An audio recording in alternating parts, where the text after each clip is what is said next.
সাতক্ষীরা শহরের পৌরদিঘির ইতিকথা। সাতক্ষীরা থেকে আব্দুল ওয়াহাব এর পাঠানো তথ্য ভিডিও চিত্রে দেখুন বিস্তারিত। আজ থেকে ১৫০ বছর আগে তৎকালীন সময়ের জমিদার প্রাণনাথ রায় এই পৌরদিঘিটি খনন করেছিলেন।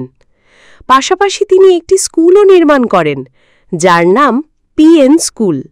সবথেকে চমক লেগেছে যেটা, আর সেটা হল বিগত ১৫০ বছরেও পরিপূর্ণতা হয়নি এই দিঘি।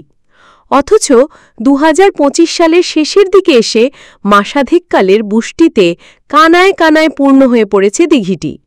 এই দিঘির পানিতে প্রতিনিয়ত হাজার হাজার মানুষ গোসল করছে, আর সবার মুখে একটাই কথা যে ১৫০ বছর পর পানিতে পরিপূর্ণ হল পৌরদিঘি।